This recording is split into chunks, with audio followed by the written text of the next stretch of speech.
আমরা কোনো আসন দাবি করি নাই। আমরা আলোচনার ভিত্তিতে যাকে যেই আসনে যে বেশি আগানো আছে তাকেই আমরা সেখানে আমরা প্রার্থী হিসাবে সিলেক্ট করব, সে যে দলের হোক। আর একটা চাহিদা চাওয়া হয়েছে, আমাদের এ গ্রেডের কতগুলা আসন রয়েছে, সেখানে আমরা 143টার আমরা একটা লিস্ট তৈরি করছিলাম যে এই কয়টা আসনের মধ্যে আমাদের প্রার্থীরা অনেক বেশি আগানো, তাদের সাংগঠনিক মজবুতি অনেক মজবুত।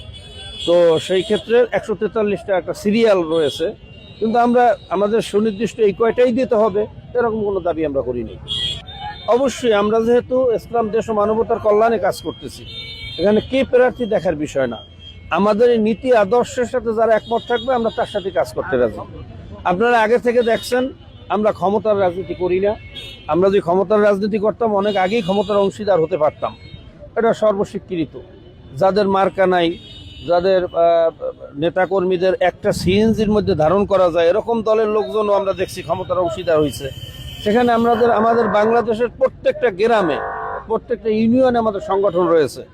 এমন কোনো বাংলাদেশের ওয়ার্ড ইউনিয়ন নাই যেখানে আমাদের সমর্থক বা আমাদের কমিটি নাই। কাজে সেখানে আমাদের তো ক্ষমতার অংশীদার হওয়ার অনেক আগেই সুযোগ ছিল, এখনও আছে, বিভিন্ন অফার আসতেছে, কিন্তু আমরা নীতি আদর্শ বিসর্জন দিয়ে আমরা কোনো ক্ষমতার অংশীদারিত্ব হব না।